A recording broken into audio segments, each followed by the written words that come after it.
દુલ્હન બનેલ બહેન પીઠી લગાવી જેલમાં બંધ ભાઈની મુલાકાત માટે મળવા આવી. સંબંધોની લાગણી અને માનવીય સંવેદનાનું અનોખું દ્રશ્ય ગોધરા સબ જેલમાં જોવા મળ્યું, જ્યાં દુલ્હનના વેશમાં સજ્જ એક બહેન પોતાના જેલમાં બંધ ભાઈના આશીર્વાદ લેવા માટે પહોંચી હતી. ધર્મેન્દ્રસિંહ વિક્રમસિંહ પરમાર હાલ હત્યાના આરોપસર કાચા કામના આરોપી તરીકે ગોધરા સબ જેલમાં બંધ છે. તેમની બહેનના લગ્ન પ્રસંગે કોર્ટ દ્વારા તેમને પોલીસ જાપ્તા સાથે વચગાળાના જામીન પર મુક્ત કરવાનો હુકમ આપવામાં આવ્યો હતો. છતાં પોલીસ જાપ્તાના ખર્ચની રકમ એકત્રિત ન થઈ શકતા તેઓ પોતાના જીવનના આ અગત્યના પ્રસંગે હાજર રહી શક્યા ન હતા. Story report by Chamansinh Chauhan. મારી છોકરીના લગ્ન છે.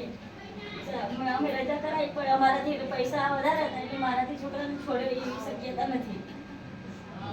અને જેલ તરફથી અમે મારી છોકરીને અરજીવારી લઈને અને ઓફિસમાં આવી અને મુલાકાત કરી. તમારા બાબાનું નામ શું છે? ધર્મેન્દ્ર. અચ્છા, કાચા કામના આરોપી તરીકે છે. હા. અચ્છા, તમારી દીકરી છે મીનાક્ષીબેન? હા, મીનાક્ષી. મીનાક્ષીબેન ના ક્યારે લગ્ન છે? આજે લગ્ન છે, કાલે જાન છે. આજે લગ્ન છે ને આવતીકાલે પણ. અચ્છા, તો તમારા દીકરાની રજા શું થયું પેરોલનું?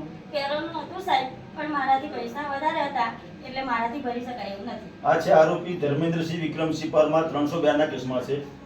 એમના બેન શ્રી મીનાક્ષીબેનના આવતીકાલે લગ્ન છે, આવતીકાલે જાન આવશે.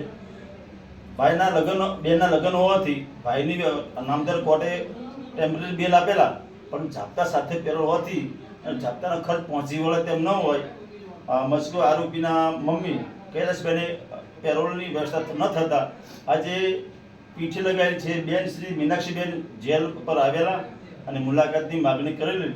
એમના આ તહેવાર લગ્ન પ્રસંગને ધ્યાને રાખી જેલ પ્રશાસન દ્વારા જેલના મુખ્ય જેલની અંદર લાવી અને એમની સારી રીતે મુલાકાતની વ્યવસ્થા જેલ પ્રશાસન દ્વારા કરવામાં આવેલ છે.